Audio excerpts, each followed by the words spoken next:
Hey, this is Hank again. I wanted to talk more about wrapping cables.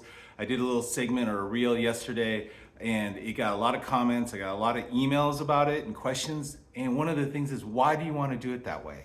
So everyone will say like you need to wrap your cable a certain way, you need to do the rotary wrap, you need to do the over under, but why?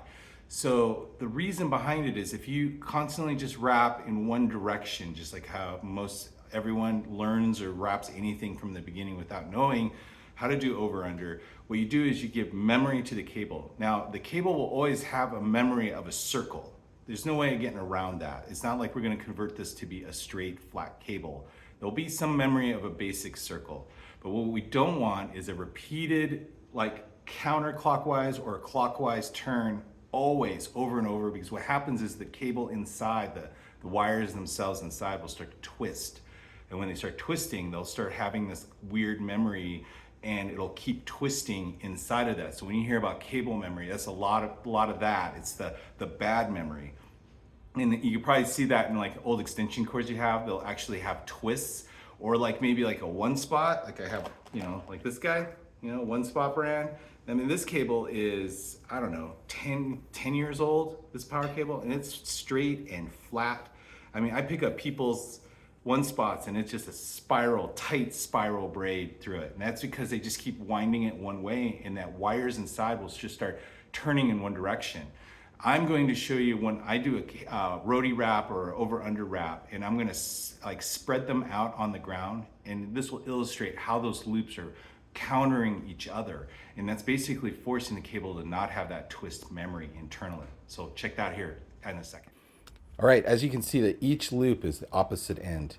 So as you're stretching out a cable with the rotary wrap, you'll have that opposite end loop, where a spiral loop will just have it all on one side. And the best part about learning over under, in certain cases you can fix things. So if you have a cable that's super twisted and if you just adopt it over under and you keep doing it, you can get that twist to come out. It's gonna take a long time, it's gonna be difficult.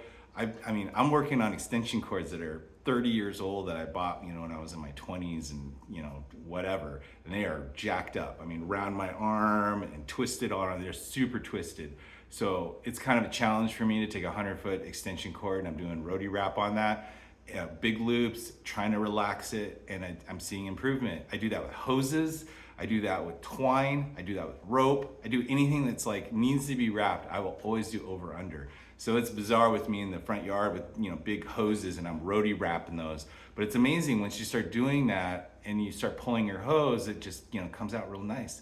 But it's about adopting that principle. Like I physically can't wrap anything non-rotary wrap now. Like it hurts when I do it. I have to really think how to do it. So it's about really adopting that principle, and it's awkward and challenging at first if you're not used to it. You just have to keep doing it, and then eventually it'll be like just automatic. All right, talk to you later. Bye.